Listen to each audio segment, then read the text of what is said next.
नमस्कार दोस्तों, स्वागत है आपका मेरे चैनल कॉमिक्स लाइफ में। शुरू करते हैं शेरबाज सीरीज की एक और मज़ेदार कॉमिक्स, धरती के लाल पार्ट 2। और फिर दिलावर फर्श पर गिरकर तड़पने लगा। हाय हाय मेरा पेट। तभी उसका शोर सुन। क्या हुआ, क्यों चीख रहे हो? बहुत दर्द हो रहा है पेट में, कुछ करो भाई। घबराओ नहीं, मैं अभी चीफ को खबर करता हूँ। इतना कह स्यापोश वापसी के लिए पलट पड़ा। तभी दिलावर का शरीर किसी रबड़ के गुड्डे की तरह उछला और पलक झपकते ही स्यापोश उसकी गिरफ्त में था। हुप! खबरदार, शोर मचाने की कोशिश की तो गर्दन तोड़ दूंगा। बेवकूफ़ी मत करो, तुम यहाँ से बचकर नहीं जा पाओगे। दिलावर ने स्यापोश की चेतावनी की परवाह नहीं की और कड़ाक! आह! प्रहार होते ही स्यापोश बेहोश हो दिलावर की बाहों में झूल गया। फिर बेहोश स्यापोश को फर्श पर पटक उसका स्याह लबादा पहन दिलावर गजब की फुर्ती का प्रदर्शन करते हुए कोठरी से बाहर निकल आया। यहाँ तो कोई नहीं है, रास्ता साफ देख दिलावर ने कोठरी का द्वार बंद किया और स्थिर कदमों से एक ओर को चल दिया। अब मैं इन लोगों के बीच रहकर पहले यह पता लगाऊंगा कि ये लोग कौन हैं और क्या चाहते हैं। उधर ग्रैंड होटल के कमरा नंबर 309 में शेरबाज अपराधी के आदमियों के पहुंचने की राह देखते हुए आधे घंटे से बोर हो रहा था कि तभी शायद वे लोग आ पहुंचे हैं। शेरबाज तुरंत दरवाजे की ओर बढ़ गया, लेकिन दरवाज़ा खोलते ही खबरदार, चुपचाप अंदर चलो। ओह! शेरबाज मन ही मन चौंका, पर कुछ सोच उसने आदेश का पालन करना ही उचित समझा। शेरबाज के अंदर जाते ही टैक्सी चालक ने द्वार बंद कर लिया। तब रिवॉल्वरधारी सर्द स्वर में बोला, तो तुम ही शेरबाज हो? कर्नल साहब तुम्हारी मार्फत ही शाही लॉकेट और युवराज को हम तक पहुंचाना चाहते थे। कौन हो तुम? मैं जाम्बो द्वीप के महामंत्री तोजा का पुत्र थोमा हूँ। मुझे शाही लॉकेट और युवराज को सुरक्षित स्वदेश पहुंचाने का दायित्व सौंपा गया है। यद्यपि इस दायित्व को पूरा करने के लिए हमने तुम्हारे देश की सरकार से भी मदद मांगी है। तो फिर इस हरकत का मतलब?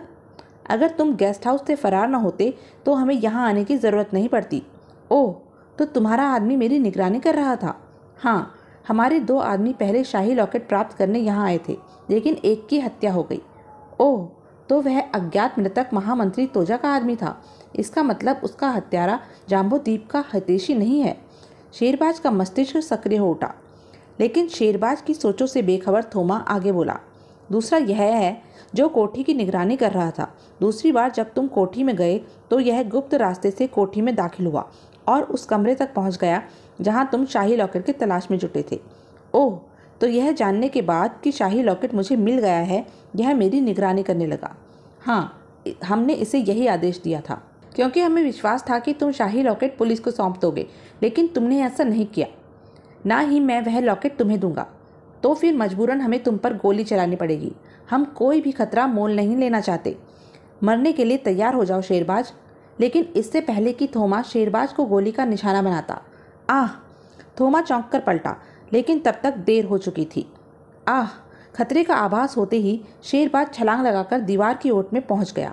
और फिर, अब तुम लोग अपने रिवॉल्वर फेंक दो, वरना बेमौत मारे जाओगे। समय बर्बाद मत करो मिस्टर शेरबाज।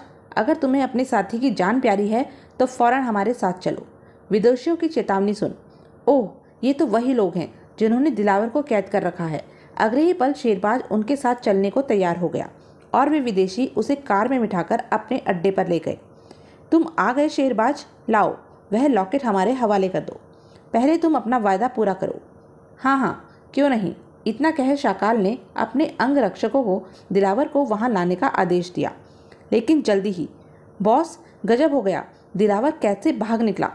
क्या बकते हो? दिलावर का कैद से भाग निकलना नामुमकिन है। नामुमकिन को मुमकिन करना मुझे आता है शाकाल।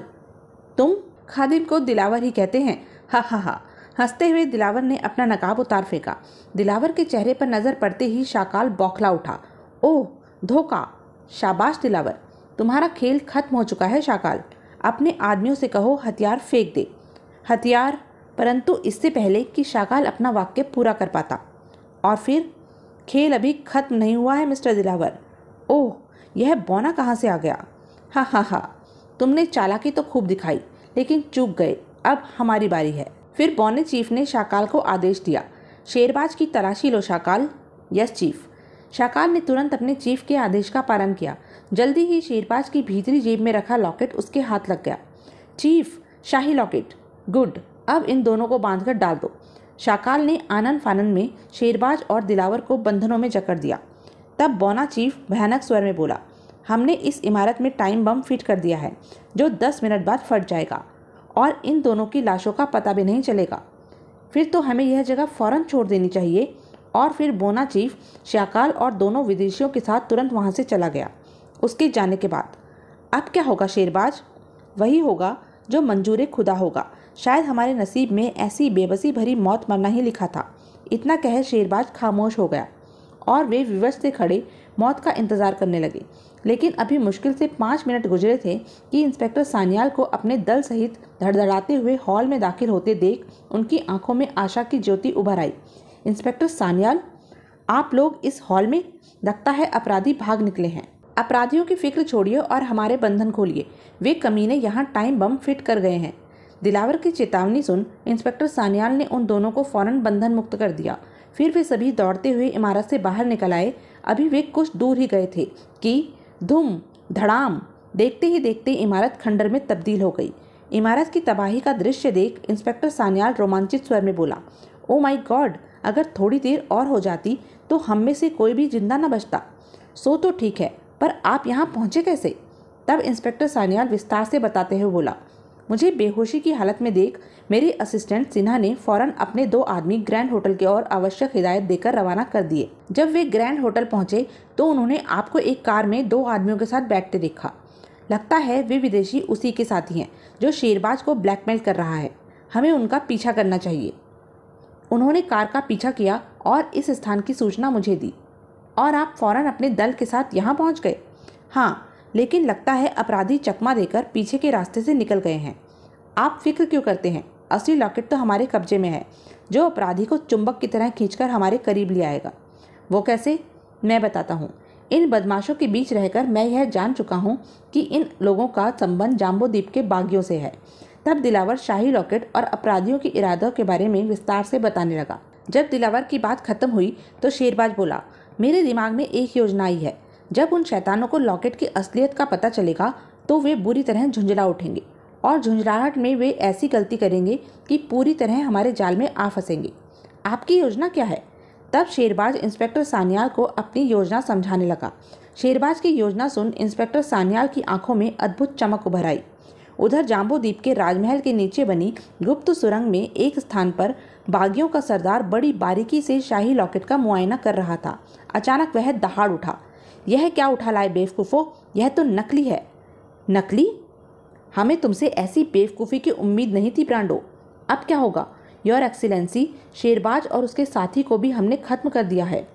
फिर तो हम जाम्बो द्वीप के राजा कभी नहीं बन पाएंगे। जाम्बो द्वीप की गद्दी पर कोई बैठेगा तो वह तुम ही होंगे मेरे बेटे। हम अपनी वर्षों की मेहनत पर इस तरह पानी नहीं फिरने देंगे। लेकिन जैसे कि खबर मिली है कि युवराज बहुत जल्द यहाँ पहुँच रहा है, अगर युवराज के पास असली शाही लॉकेट हुआ तो भी वह यहाँ का राजा नहीं बन सकेगा। इससे पहले कि वह ताज पहने हम उसे मौत के घाट उतार देंगे। अगले दिन शाम 4 बजे एक बख्तरबंद वैन जाम्बो द्वीप के राजमहल के सामने आकर रुकी। वैन के रुकते ही युवराज अपने 2 अंग रक्षकों के साथ जैसे ही नीचे उतरे, आइए युवराज, मैं आपका जाम्बो द्वीप के राजमहल में स्वागत करता हूँ। युवराज की जय हो, युवराज अमर रहें। फिर युवराज को आदर सहित राजमहल में ले जाया गया। शेरबाज और दिलावर अपना हुलिया बदले तब तक साये की तरह युवराज के इर्द गिर्द मंडराते रहे जब तक वह भोजन इत्यादि से निर्वित हो सोने के लिए अपने शयन कक्ष में न चला गया। अब तक तो कुछ नहीं हुआ, लेकिन रात में जरूर कुछ होगा। होशियार रहना, तुम्हारा कमरा उस तरफ है। चेतावनी देते हुए शेरबाज बाईं ओर के कमरे में घुस गया। तब दिलावर भी अपने कमरे में चला गया। रात काफ़ी बीत चुकी थी। युवराज आंखें मूंदे लेटा हुआ था।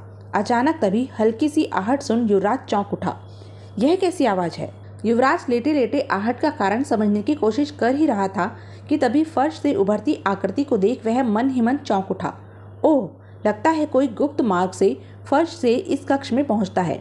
लेकिन वह अपनी जगह से बिल्कुल नहीं हिला, परंतु उसे गहरी नींद में समझकर स्याह आकृति ने निकट पहुंचकर जैसे ही खंजर से उस पर हमला किया, उसकी लात चल गई और इससे पहले कि स्याह आकृति संभल पाती, संलग्न कमरे के दरवाजे झटके से खुल गए। और अब कोई गलत हरकत करने की कोशिश मत करना, वरना बेमौत मारे जाओगे। ओह, चेतावनी देते हुए दिलावर ने लाइट ऑन कर दी और कमरा तीव्र प्रकाश से नहा उठा। सूचना मिलते ही महामंत्री तोजा अपने वफादार अंग रक्षकों के साथ थोड़ी ही देर में युवराज के कक्ष में पहुंच गए। तब शेरबाज ने सबके सामने नकाब पोश की नकाब उलट दी। चेहरे पर नजर पड़ते ही महामंत्री तोजा गरज उठे। सेनापति जयकाल? जी हाँ, यही है वह गद्दार जो इस देश की सत्ता हथियाने के लिए वर्षों से साजिश रच रहा था, लेकिन आज इसे इसकी बेवकूफ़ी ले ही डूबी।